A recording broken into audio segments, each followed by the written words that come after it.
여기 23도에서 27도로 오늘과 비슷하겠습니다. 서울의 지금 기온은 30.3도입니다. 아나운서 임수민이었습니다. 6시 뉴스를 마칩니다. 6시 5분입니다. KBS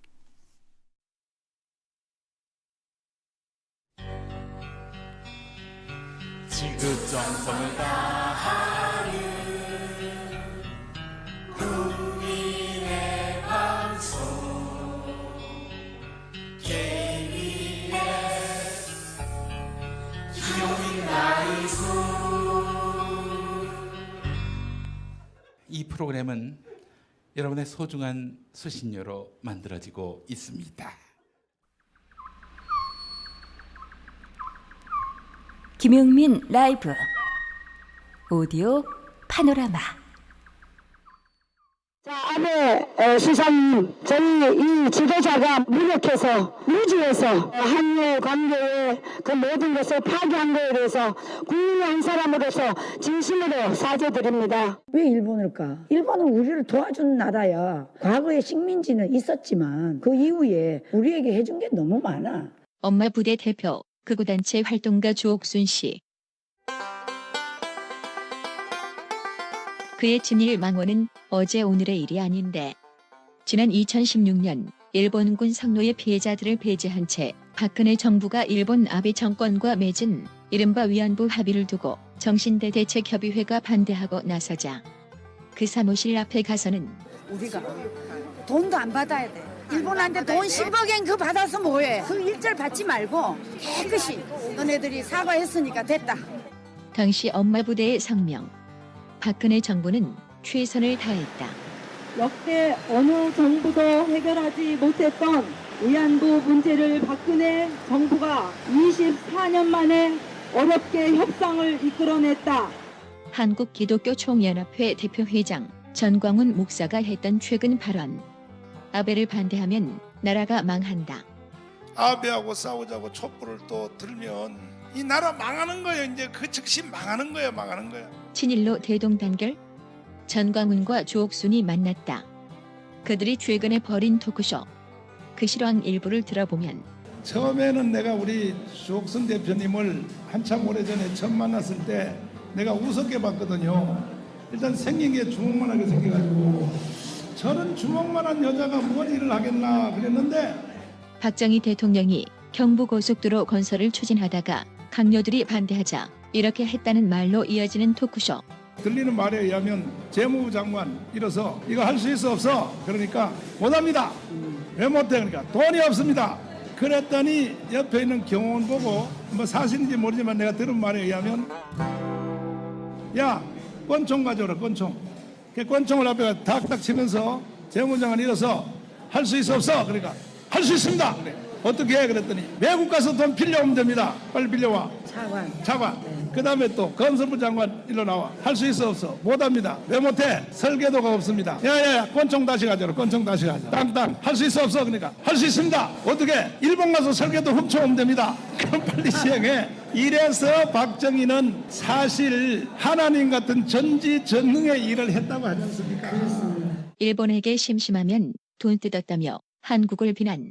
한국의 정치인들이 이제 정치적 목적을 가지고 새롭게 사람만 나오면 다시 돈 내놔라 다시 돈 내놔라 하니까 박근혜 대통령도 하기 싫었지만 자꾸 이 빨갱이 애들이 들고 일어나서 북한의 지시를 받고 말이야 다시 일본한테 내놔라 하니까 대응을 받았지 않습니까? 네. 그럼 그걸로 만나고 끝나야 되는데 여러분이 쓰고 있는 모든 물품 중에 일제가 들어가지 않는 게 없습니다. 맞아요. 여러분들은 당장 반일 감정을 일으키면 일으킬수록 여러분들이 손에 들고 있는 이 핸드폰은 이제 쓰던 거 이외에는 다른 것을 교체할 수가 없습니다. 한마디로 믿거나 말거나. 이에 대한 유상준 정의당 대변인의 촌평. 친일 망동을 그치지 않을 거면 타임머신을 타고 일제강점기로 돌아가든가 일본으로 귀화하기를 바랍니다.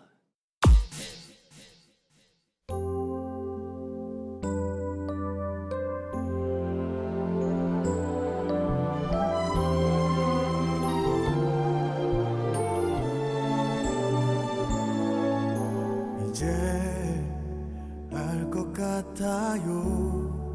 나는 미쳐 잊혀버린 것 나을 수 없는 흔치 않은 병처럼 그대라는 뜨거운 열은 식지 않고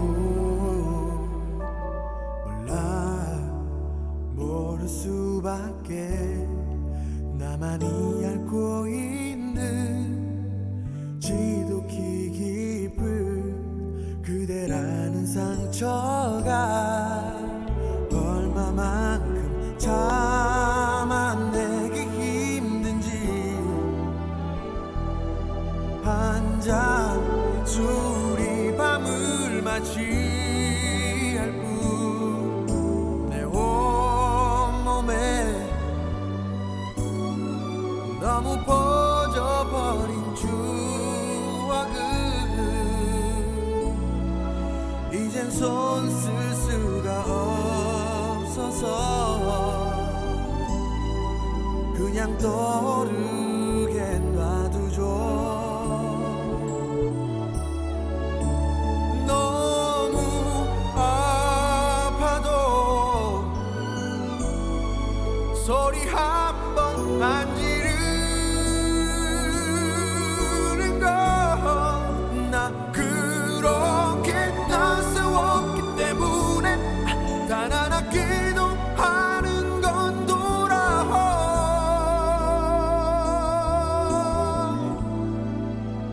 그대이기에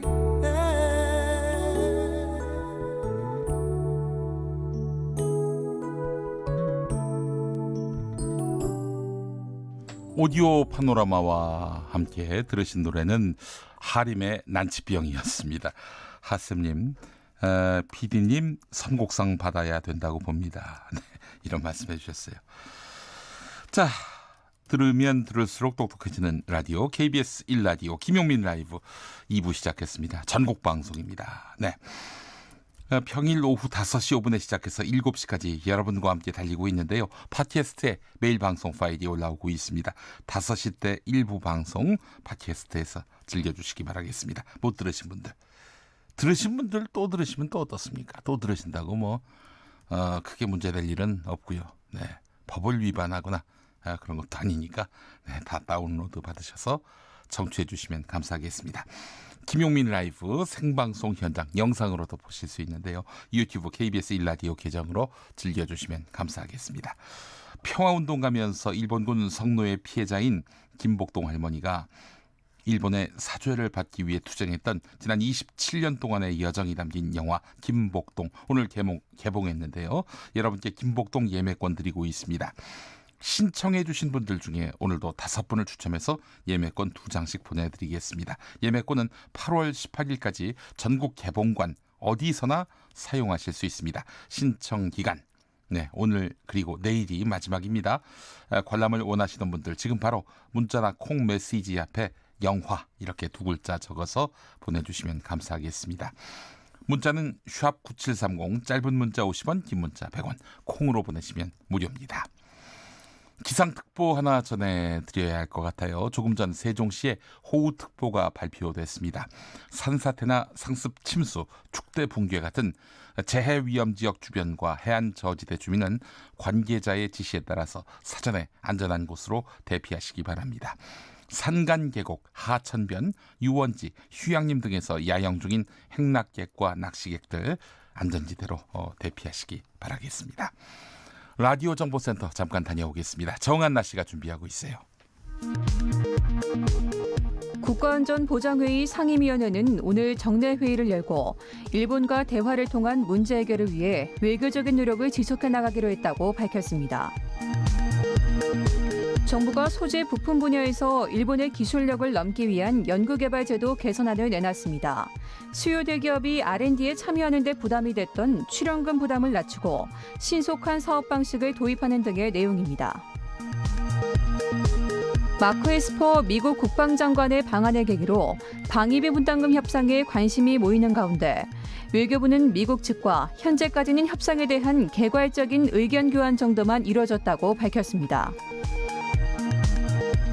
민주평화당 비당권파 모임인 대한정치가 제3지대 신당 결성을 위해 집단 탈당하기로 입장을 모으고 오늘 10일 탈당기를 제출하겠다고 밝혔습니다. 국회 패스트트랙 관련 고발 사건을 수사 중인 경찰이 추가로 영상 분석을 마친 국회의원 12명에 대해 출석 요구서를 발송했습니다. 한국당 의원 6명, 민주당 의원 6명입니다. 이석채 전 KT 회장이 자유한국당 김성태 의원 딸의 채용을 주요 관심 사안으로 챙겼다는 증언이 나왔습니다. 경찰이 양현석 YG 엔터테인먼트 전 총괄 프로듀서가 해외 원전 도박을 위해 이른바 환치기를 했다는 의혹에 대해 내사를 시작했습니다. 일본 아베 총리에게 사죄한다는 발언으로 논란이 된 엄마부대 주옥순 대표가 오늘도 문재인 대통령이 일본에 사과하고 하야해야 한다고 주장했습니다. 이에 항의하는 일부 시민단체와 충돌도 발생했습니다. 지금까지 헤드라인 뉴스였습니다.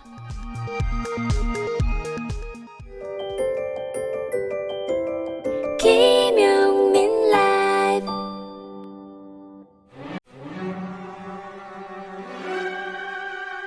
세상을 보는 눈을 밝히리 하루에 한 가지 깨달음 유재일의 밝히리 부탁해요.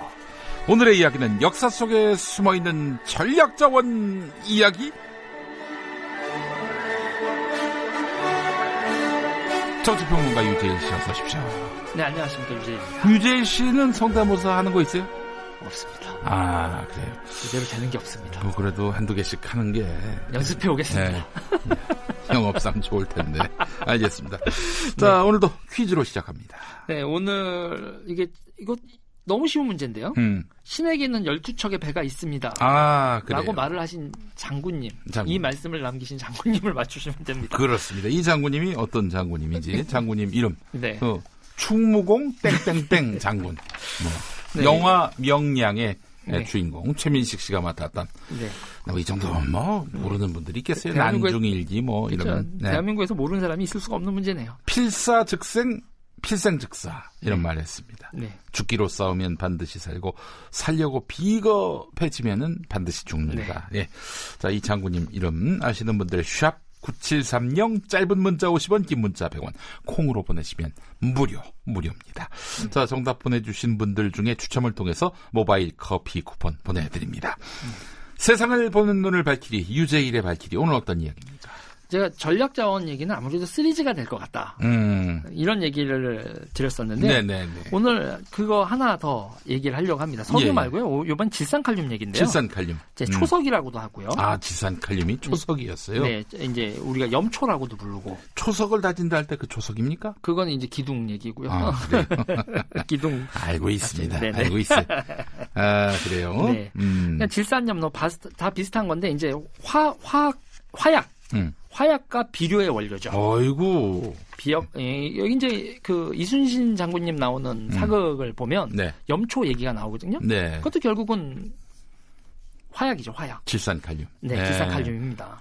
근데 그거는 이제 우리나라 같은 경우에는 뭐 오래된 흙, 그리고 이제 짐승 배설물 이런 걸 말려서 만들었다고 하는데 네. 자연 상태에서 대량으로 쉽게 구할 수 있는 게 아닙니다. 우리나라에서는요. 그 제조 과정이 있어야 합니까? 제조 과정이 있어야 되죠. 그래서 뭐 어디서 이렇게 검은 흙을 찾아서 그 흙에서는 신맛이 나야 되는데 뭐 이런 식으로 돼서 뭐 석가래에서 긁어내고 뭐 이랬다고 합니다. 네네네. 그거에다가 이제 말의 배설물을 말려서 뭐 이런 식의 과정을 거쳐서 이 전쟁이 잦았던 나라한테 굉장히 유용하겠어요. 질산칼륨이요. 엄청 유용한 거죠. 네. 그래서 이게 전 세계적으로는 이거 광산처럼 구할 수 있는 건 대량으로 구할 수 있는 산지는요. 중국, 인도, 칠레 정도밖에 없는 거죠.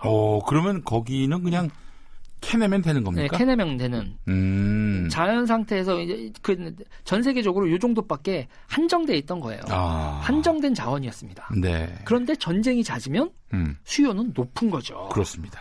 그래서 그 유럽이 질산칼륨이나 질산염 이거를 대량으로 확보할 수 있었던 곳은 남미입니다. 남미. 네. 일명 구아노인데요. 네. 이게 새똥입니다. 새똥. 새똥 퇴적물이 암석이 되고 그런 거에서 이제 이게 광석이 된 거. 이거를 이제 구할 수 있게 되는 거죠. 근데 이제 스페인이 거기를요. 스페인이 거기를 점령했기 때문에 긁으면 되는 거였거든요. 네네네. 근데 스페인이 확보했으니 이걸로 스페인이 큰 돈을 벌었을 것 같지만 네. 그렇지가 않습니다. 오. 여기서 아까 보면 중국, 인도, 칠레 이게 이렇게 돼 있잖아요. 네. 그런데 거기서요. 영국이 인도를 장악을 하죠. 그러면 그 당시에 이제 중국은 아직 멀쩡했던 때니까 네, 그렇죠. 그럼 칠레 쪽만 제대로 무역을 못하게 하면은 네. 자기네들이 이거를 독점하는 겁니다. 영국이. 그러네요. 예, 그래서 예. 어떻게 하냐면 카리브해를 막아버려요. 카리브해를 네, 막아버려요. 막아버리고 이거 지나갈 때마다 통행세를 엄청나게 물리는 겁니다. 스페인이 제해권을 영국한테 밀리게 된 다음에 이런 걸 당하게 되는 거죠. 네. 그러니까 스페인은 자체적으로 이거를 유통망을 독점적인 유통망을 형성하지 못하게 돼요. 네. 그리고 이제 가격이 그 통행세도 내고 해야 되니까 돈을 벌어야 되니까요. 엄청 비싸졌겠네. 네, 그래서 이제 자기네들도 그냥 파는 겁니다. 파는 게 낫겠다. 그래서 이제 스페인도 팔고 영국도 팔고 영국은 충분한 양을 확보하고 이렇게 하는 거죠. 그래서 19세기가 되기 전까지는 영국 군대만 제대로 사격 훈련을 할 수 있었대요. 화약값이 너무 비싸서 네. 프랑스 군대도 사격 연습도 못했다고 합니다. 이 화약값이 비싸서. 예. 근데 이게 이제 우리나라 쪽으로 오면요, 이 동북아에서는 서양에 발달된 화학 무기를 접하고 적극적으로 도입한 건 일본입니다. 일본. 네.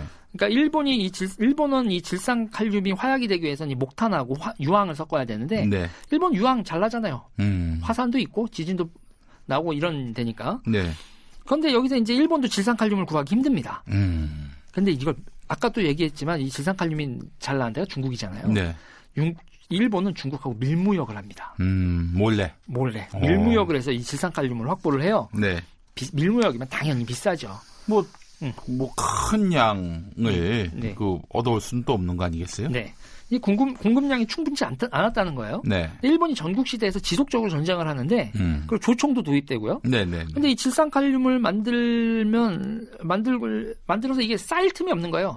만들고 수입하면 그냥 쓰기 바쁜 거죠. 네네네. 그런데 이 사람들이 하다 보니까 조총에 쓰기도 바쁜데 대포로 쓰기에는 이게 살상 효과도 떨어지고 가격대 성능이 조총 대비 너무 떨어지는 겁니다.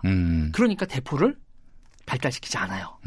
그래서 사실 네. 뭐 명량이라는 영화나 네. KBS가 만들었던 불멸의 이순신 같은 영화를 보면은 네. 일본도 화포로 전쟁을 하는데 네. 우리만큼 위력적이지가 않은 거예요. 네. 예. 그러니까 일본은 조총을 중심으로 전술을 개발을 하는 겁니다. 일본이 만약에 서양식 화포까지 도입을 했었다고 하면 아이고야죠. 근데 이제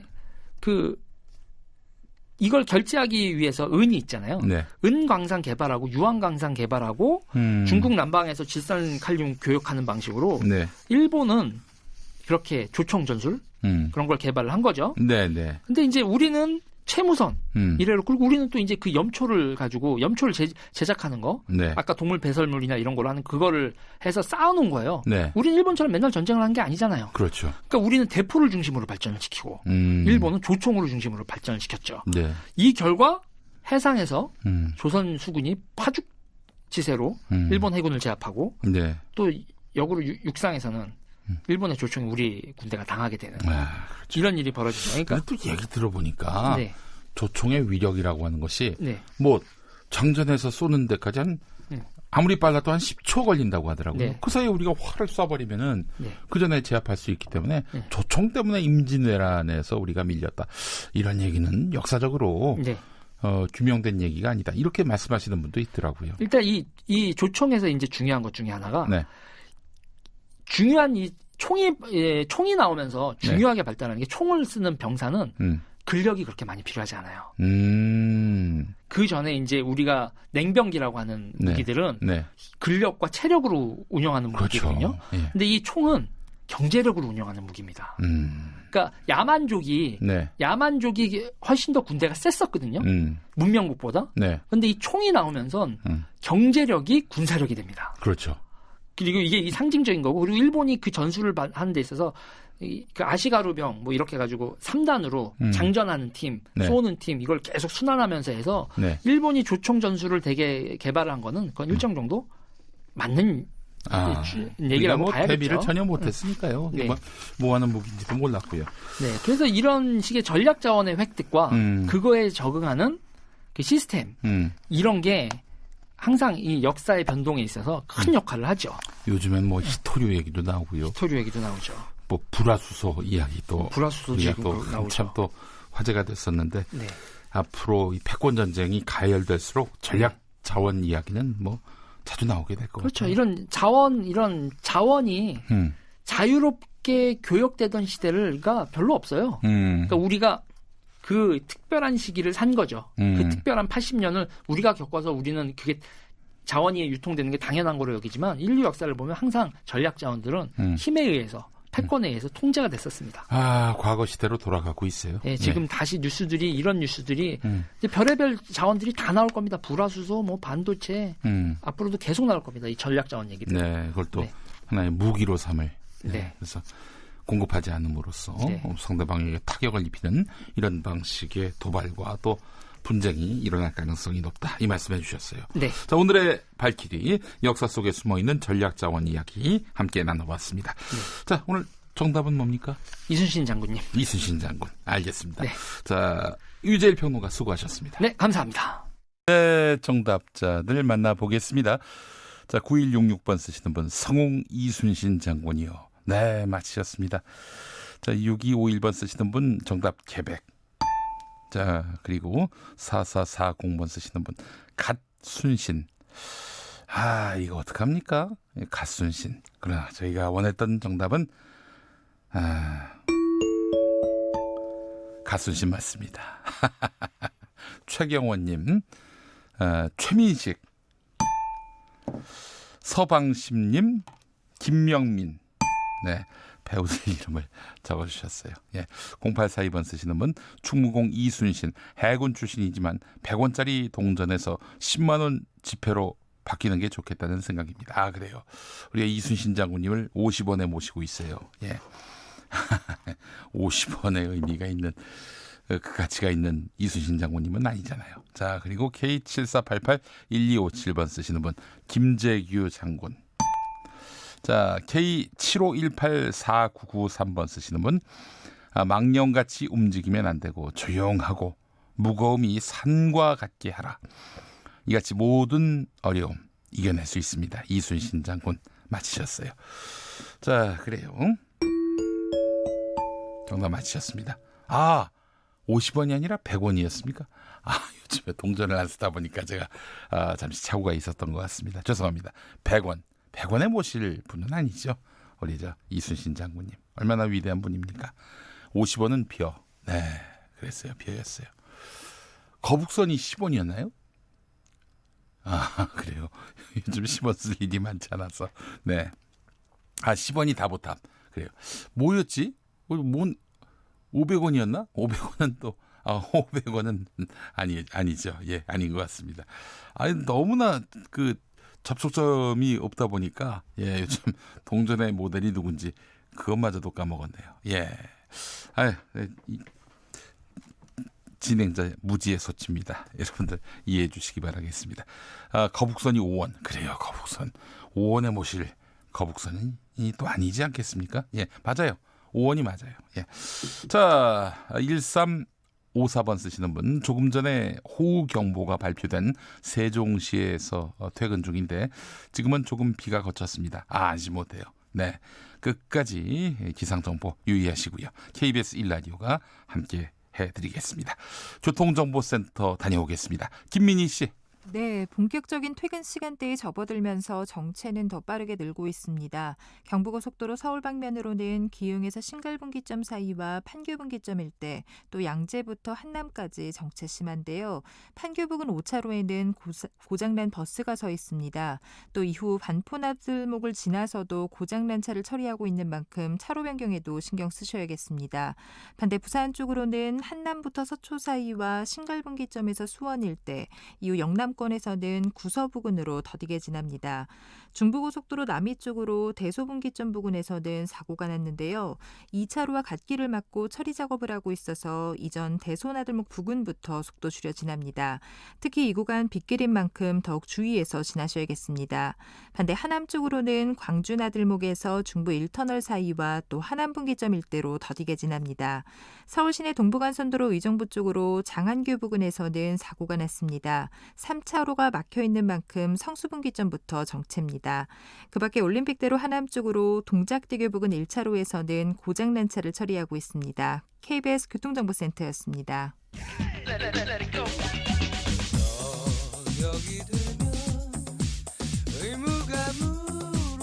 김용민 라이브를 듣고 계시죠? 처음에 만난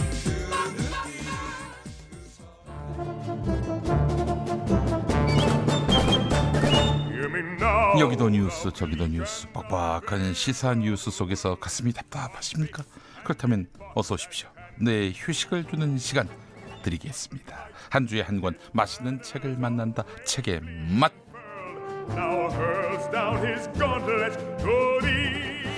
김갑수 문화평론가 나오셨습니다. 안녕하세요. 네, 정선태 국민대 교수 나오셨고요. 네, 안녕하세요. 네, 제가 아까 이 동전 얘기를 하다가 거북선이 어디에 들어가 있는지 10원짜리 10원이 아니라는 주장이 또 제기됐습니다. 10원짜리는 다보탑입니다. 예.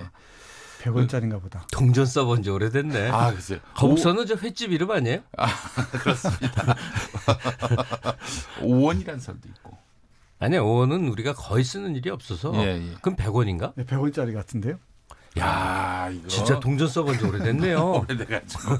예.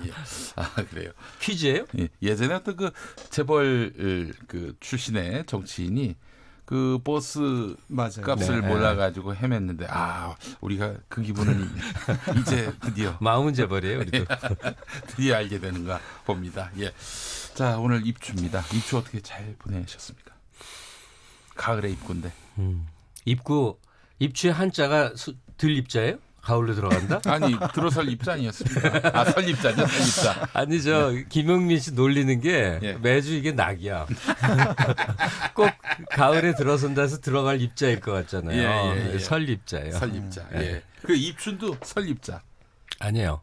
입춘은 또 들어갈 입자예요. 아, 그래요? 네. 아니야. 그거 갑자기 헷갈리네. 입춘 대기를 잘 봤는데. 정 선생한테. 그래서 큰일 났네. 입추는 들립자 같은데요? 아니, 설립자예요, 설립자. 그런가요? 예. 입춘 대기를 할 때 기자가. 맞아요. 입춘 대기라니까 설립자 맞네. 예. 입추도 역시 설립자 같습니다. 계절이 선단 얘기죠. 예, 그렇습니다. 입하도 맞는지 한번 네, 맞습니다. 입하도 그렇습니다. 우리 벽에다 머리 한 번씩 쾅쾅쾅 합시다. 아니, 익숙하지 않은 게 돼버렸어요. 그런 표현들이. 늘상 썼던 표현들인데.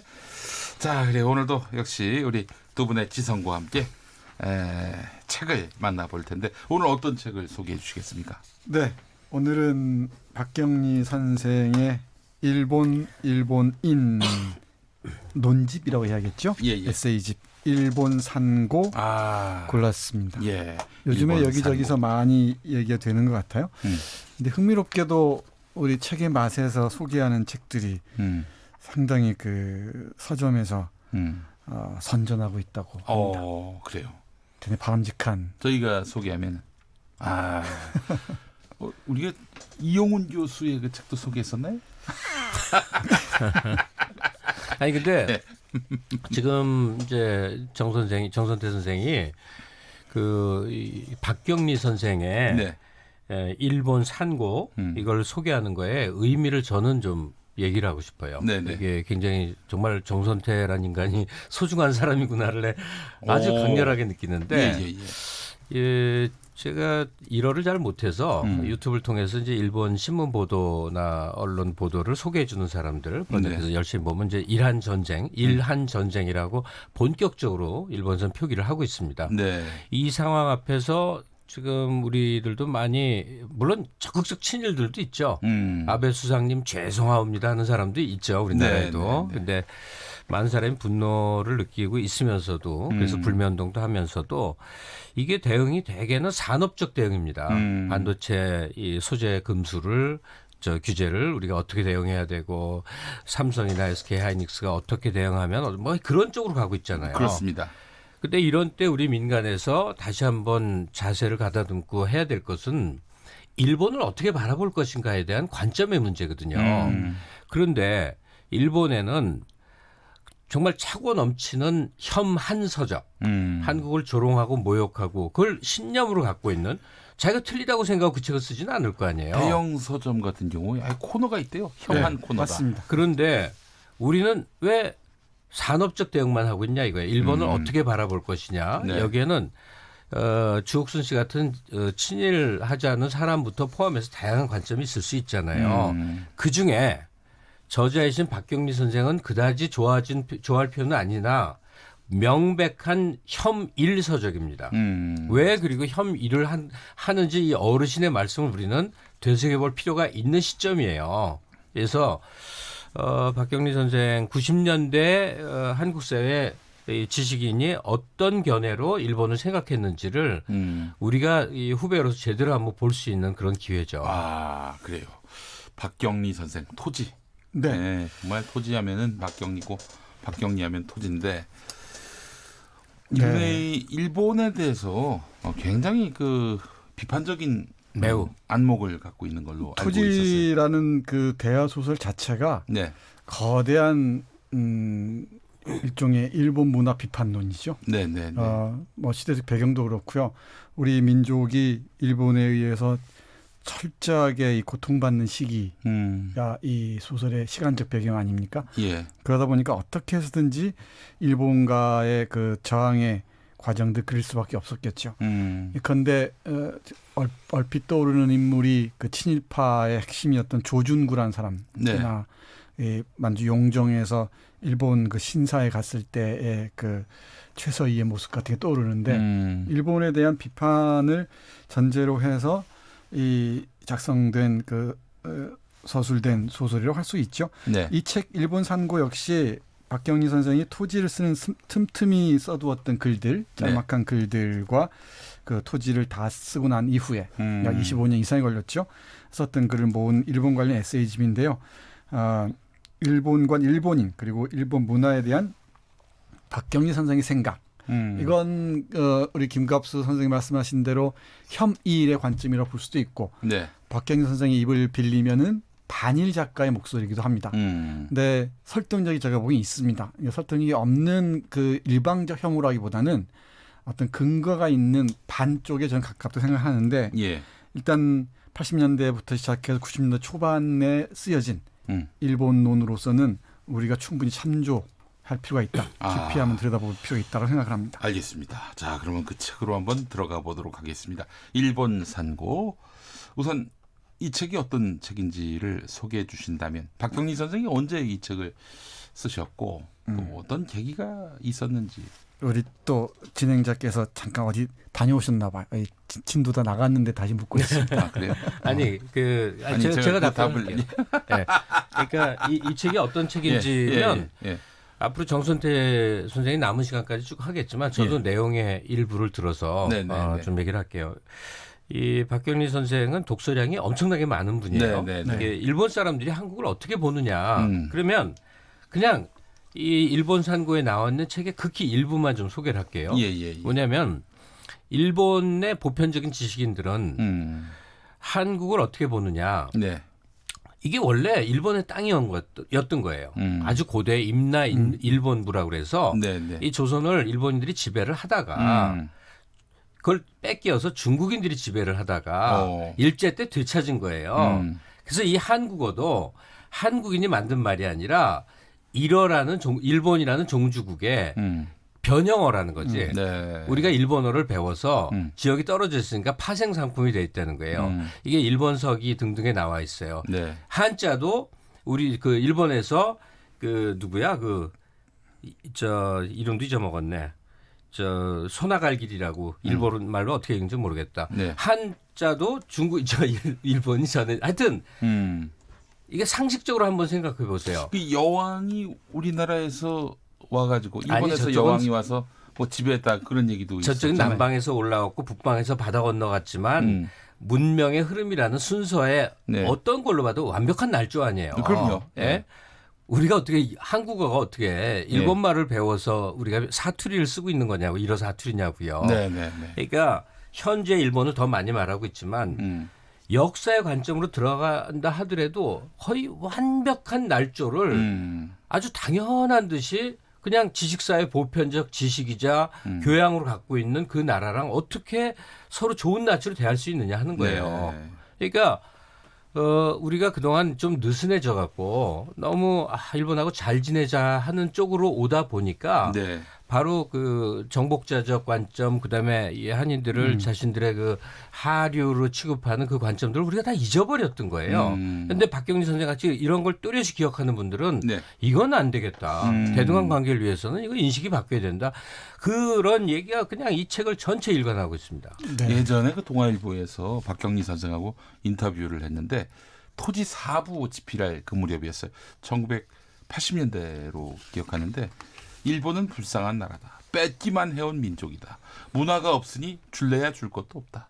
이런 말을 했어요. 그러니까 김종대 의원이 네. 국회 상임위에서 한 발언이지만 제가 옮겨보자면 최근 몇백 년 동안에 아시아 전체에서 일어난 큰 전쟁이 8번이었습니다. 네. 아편전쟁, 뭐 청일전쟁, 뭐 임시 다 합쳐서. 근데 그중에 8번 중에 6번이 일본이 일으킨 건데 이게 어쩌다 일어난 게 아니라 일본이 침략적으로 일으킨 전쟁이에요. 맞습니다. 그러니까 어떤 민족인지 뻔히 알 수 있는 거죠. 네.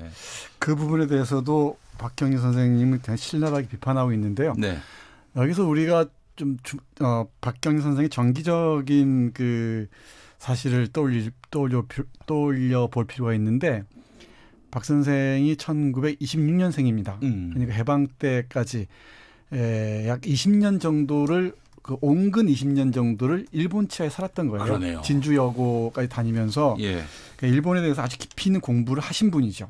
그리고 토지를 쓰면서 일본의 역사, 일본의 식민주의 역사 같은 것도 정확하게 공부를 했던 분이고 네. 또 일본 고대사 왜곡, 좀 전에 말씀하신 것처럼 고대사 왜곡에 대해서 상당히 깊이 있게 이 공부를 했고요. 그걸 근거로 해서 쓴 것들입니다. 특히 고대사 왜곡에 대한 비판은 대단히 신랄한 맛이 있습니다. 그리고 일본의 문화의 특징을 두고서 본과 틀이 없다고 얘기를 해요. 다 모든 것들을 모방하다 보니까 예. 자신들의 본이 없고 틀이 없다 보니까 흉내내기에 바쁜 민족이라고 얘기를 하죠. 그 예. 일본어에도 있잖아요. 그 이 코토도 이 코토리랑 그러나요? 좋은 것이면 다 취해야 된다. 네. 좋으면 다 갖다 쓸 수 있다라는 말이 있는데 반문하셨는데 반문해봐야 답변할 사람이 없습니다. 일어에 대해서 다들 일천해가지고 뭘 써도 됩니다. 그러니까 베끼기의 귀재들이라고 얘기하죠. 일본에서는 그걸 화라고 해서 뭐 긍정적으로 받아들입니다만은 박경리 선생은 그걸 틀과 본이 없다고 비판을 해요. 아니 저도 모처럼 이제 이 책을 다시 들여다보면서 새삼 그냥 정신이 번쩍번쩍 나는 것 같은 게 있는데. 박경리 선생이 이 책을 쓰게 된 계기가 구체적인 계기가 있어요. 그러니까 일본 지식인이 우리나라 잡지 신동아에 90년대에 다나카 땡땡땡땡이라는 사람인데 네, 다나카 아키라. 예, 긴 글을 쓴 게 있는데 그 글의 내용을 보고 박 선생이 하도 어처구니가 없어서 답변의 글처럼 이 글이 시작된 거예요. 그러면 그 다나카의 글이 뭐였는지 제가 하나만 예를 들어볼게요. 네. 이 사람이 한국인을 너무 예찬을 해요. 근데 왜 예찬을 하냐면 일제 때 조선인이 너무 멋지고 아름답고 좋았다는 거예요. 품이 있고 우수했다는 거예요. 네. 근데 90년대 한국인들은 왜 이렇게 천박한 민주주의에 빠져 있느냐. 네네. 이게 어떤 말이 됩니까? 90년대 민주화를 이루어서 네. 마구 이제 이 시민사회를 형성해가는 한국을 보면서 이것을 엄청나게 비판하면서 일제 때 예속적인 조선인들을 막 찬미하는 그런 일본인들의 멘탈리티. 네. 이걸 어떻게 이해해야 되겠어요. 네. 그래서 이 책을 쓰게 된 거죠. 네, 맞습니다. 그 중요한 다나카 아키라와 지상 논쟁이 신동아에서 벌어지는데요. 좀 덧붙이자면은 일본 일제 시대 때는 독립운동이 폼이 났었다. 이 독립운동가들이 상당히 폼이 나서 자신도 경애 폼 나서 독립운동가 그러게 말입니다. 예. 경애의 눈길로 바라보았다는데 네. 89년 90년 요 무렵의 한국인들은 통속 민족주의에 빠져 있다. 통속 민족주의. 네, 빠져 있다는 거죠. 통속 민족주의가 무슨 네. 말입니까? 그러니까 이 민족주의가 통속화했다는 거죠. 그러니까 이 반일 감정에 쉽게 편승하고 여기에 대해서 자기 감정들을 드러내고 뭐 누가 얘기하는 건 상당히 흡사하지 않습니다. 제 생각엔 천박한 민족주의라고 표현하는데 차마 그렇게 못하니까 네, 맞습니다. 통속이라고 돌려 표현한 거예요. 네. 예.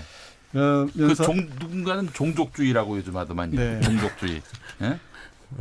반일 종족주의라는 말을 하는데 여기는 따로 한번 제가 시간을 마련해 보겠습니다만 참 난감합니다. 이런 입장에 선 박경리 선생에게 일본은 이런 나라입니다. 그러니까 기능과 세기는 대단히 우수한데 기능이나 그 세세한 그 기술들은 대단히 우수한데 남의 틀과 본을 훔쳐오거나 얻어와서 갈고 닦은 나라라는 평가예요. 그러니까 얼마 전에 철학자 도월 선생이 지적한 것 같은데 장인적인 기술이 상당히 능한데 어떤 창의적인 변화 는 상당히 좀 느리다고 얘기를 하잖아요. 일본의 시대가 저물고 있다라는 얘기하는 맥락에서 나왔던 얘기인데요. 그러다 보니까 정치 이념 이게 대단히 중요한데 박경리 선생의 통찰이 빛나는 부분 같습니다. 정치 이념, 천황제를 중심으로 정치 이념이 이 시민들의 국민들의 활력의 창조적인 활력을 박탈했다고 얘기를 해요. 요즘 그 아베 정권에 있는 그 브레인들이 주장하는 선언 슬로건이 뭐냐면요, 아름다운 나라로거든요. 근데 아름다운 나라가 뭐냐면은 메이지 헌법 체제를 얘기합니다. 우리가 87 체제 이런 말 쓰잖아요. 근데 메이지 헌법이 공포된 게 1889년입니다. 그러니까 19세기 89년 체제라고 얘기할 수 있을 텐데 그게 메이지 헌법이 지배하는 체제입니다. 그 체제 메이지 헌법 제1조 1항이 뭐냐면은 대일본 제국은 천황이 통치한다는 거예요. 모든 주권은 천황에게 있는 천황 것이죠. 주권주의. 나머지들은 다 시민들은 신민이 되는 거죠. 국민이 아니고 신민이 되는 거고. 그러니까 철저하게 이 천황이 이 베푼, 그러니까 일본의 왕이 베푼 범위 안에서만 권리를 유지할 수 있는 거죠. 자신들의 권리를 쟁취할 수 있다는 그 의식 자체가 없다는 것입니다. 그래서 박진선 선생님이 한마디 덧붙입니다. 이 날조된 역사 교과서를 보면 알 수 있듯이 일본은 특히 일본 권력이겠죠. 고래 심줄 같은 모렴치로 무장한 나라라고 얘기합니다. 작가의 언어인데 정말 아시아에서 자신들이 저지른 죄악들, 아까 전쟁을 6번이나 침략 전쟁을 치렀다 그러는데 전혀 반성을 한 적이 없는. 우리 혹시 그 미키데자키라는 일본계 미국 감독이 만든 영화 주전자를 보셨는지 모르겠지만은 거기서 얘기하지 않습니까? 일본은 사과하지 않는다. 사죄하지 않는다.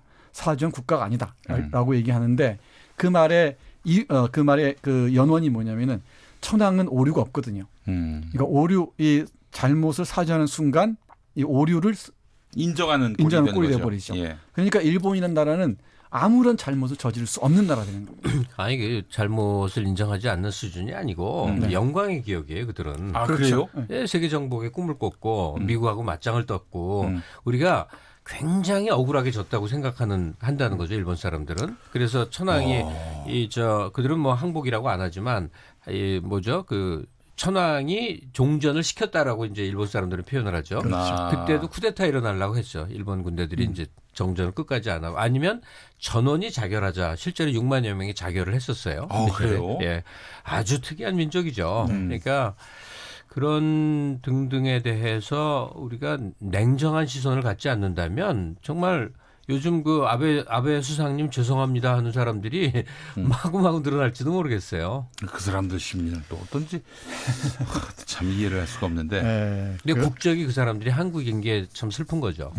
참 복잡다단한 측면이 없지 않은데 이런 맥락에서 우리 박경리 선생은 일본은 정말 우리 아시아의 근심이며 공포의 진원이라고 얘기를 하고요. 이건 일본의 장래를 위해서도 비극이라는 것이죠. 그러니까 대단히 우리 국화 칼에서 말씀드렸듯이 이 아름다움을 사랑하고 대단히 예술에 대한 조예가 깊고 그런 것처럼 보이지만은 그 뒤에는 다 칼이 놓여 있다는 거 아닙니까? 그러니까 이런 걸 고려할 때 일본이야말로 우리 인류를 파멸로 몰고 갈 수 있는 하나의 그 폭약과도 같다라고 얘기를 합니다. 그 부분을 잠깐 읽어보면 이렇습니다. 마찬가지로 높아져가고 있는 우익의 고함 소리는 우리의 근심이며 공포다. 일본의 장래를 위해서도 비극이다. 아닌 것을 그렇다 하고 분명한 것을 아니라고 하는 것처럼 무서운 것은 없다. 그 무서운 것이 차츰 부풀어 거대해질 때 우리가 인류가 누구보다 일본인 자신이 환란을 겪게 될 것이다.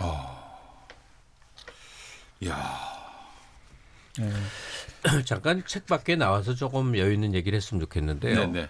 제 연배는 이제 초중고등학교를 다닐 때 선생님 중에서는 아주 강렬한 민족의식을 갖고 일단 뭐 세상에서는 아무도 모르는 그런 그냥 중고등학교 선생님이시죠. 예. 지리 선생님도 떠오르고 그러는데 이렇게 우리들에게 올바른 인식을 많이 일깨워주고 그랬었어요. 근데 세월이 많이 흘렀잖아요. 예. 저 자신도 2000년대 접어든 이후로는 일본인 친구도 있고 일본을 자주 오가고 또 네. 일본 제품이 일본에서 나온 물건들이 갖는 장점이 굉장히 많단 말이에요. 아무 생각 없이 이게 세계화 시대에는 교류를 많이 하고 우리가 그쪽을 사줘야 그쪽도 우리를 사주니까 전혀 가책 없이 이런 세월을 흘러왔어요. 근데 이번에 이제 무역 갈등이 딱 생기고 난 다음에 딱 보니까 우리 일상 속에 일본이 얼마나 깊숙이 들어와 있는지를 깨닫고 반대로 일본 쪽에 우리 것은 얼마나 가지 않았는지 그들은 우리를 그 사람 우리는 아시아라면 아지아라고 그러잖아요. 일본인들은 스스로를 아시아라고 생각 안 하거든요. 아, 그래요? 서구의 열강이라고 생각하죠. 그러니까 한국을 표현할 때 아지아에 근데 어디 있는지 젊은 애들은 잘 모른다는 거예요. 바로 옆 나라인데 네네네. 아지아의 어떤 나라 이런 식으로 이제 여긴다는 거예요. 우리 혼자 이런 식의 아무 생각 없이 짝사랑했고 난 남들을 뭐랄 게 없이 저 자신부터 그래요. 아무 생각 없이 그냥 심지어 제가 피는 담배도 일산이었어요. 이번에 끊었지만. 하여간 정말 우리가 따라잡아야 되고 적어도 최소한 대등한 국가의 일원이 되기 위해서 아직도 노력해야 될 때인데 이렇게 그동안 생각 없었구나를 아베 수상님께서 깨우쳐준 거죠. 아 정말 아베에게 고마운 점도 있어요. 우리 반어법이지만 특히 김갑수 선생님께서는 깊이 감사드려야 할 것 같습니다. 그와 관련해서 우리 다시 또 책으로 돌아오면은 박경희 선생은 일본을 일종의 과대망상증 환자로 과대망상증 환자. 그도 그럴 게 일본은 대내 근대적인 이 국가인 것처럼 보이지만은 아까 천황제 말씀드렸잖아요. 대내 주술적인 국가이기도 합니다. 그러니까 신도라는 그 종교에 입각해서 나를 통치하는 거죠. 일본에서는 뭐 절대적 종교가 거의 없잖아요. 절대적 종교가 신도죠. 신도죠. 신사를 중심으로. 근데 그 신도가 종교도 아니다 경계도 애매해요. 그래서 야스쿠니 신사가 종교적 시설이냐 아니냐 정교 분리가 기본이 하니까 정치적으로 보면 신토이즘, 신토가 종교가 아닌 게 되어버리죠.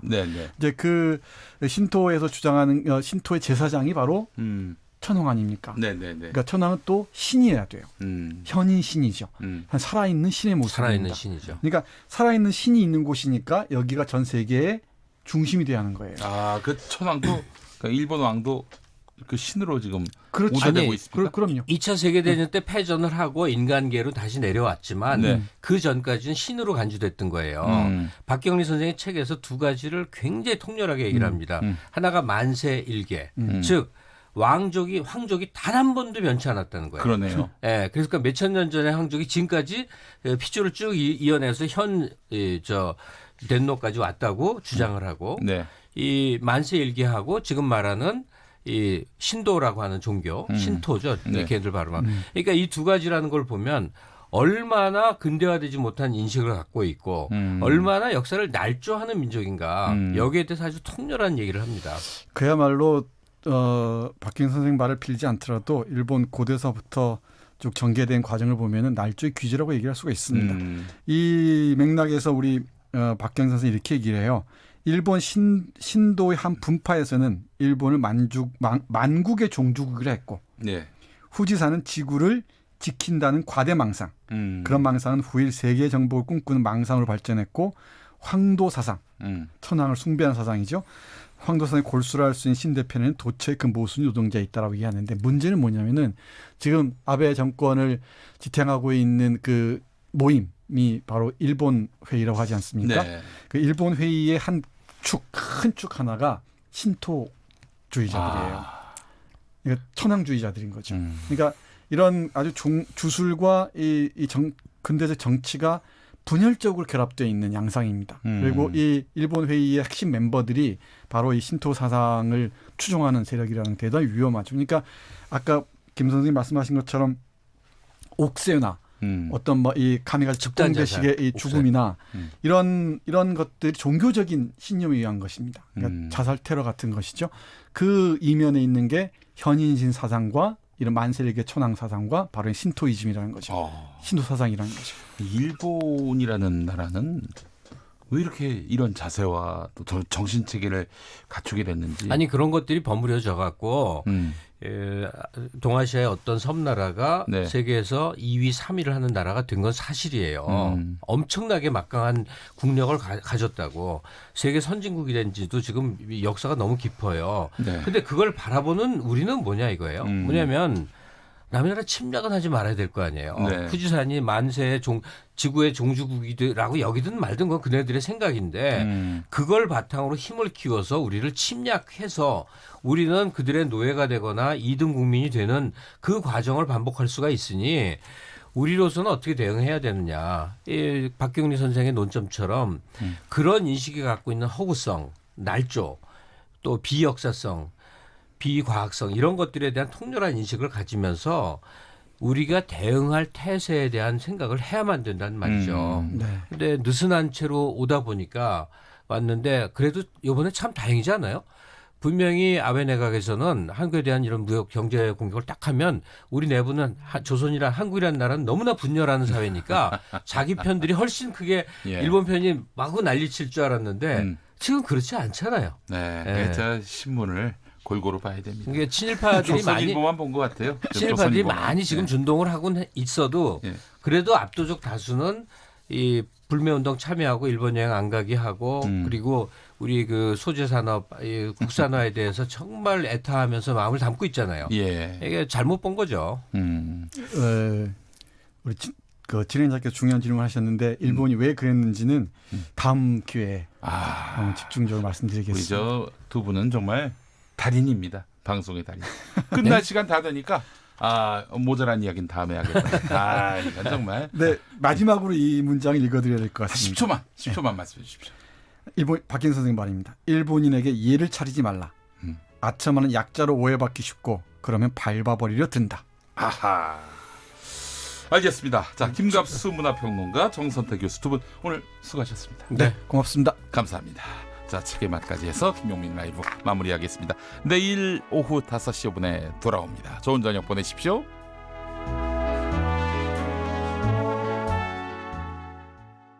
당신이 대한민국입니다.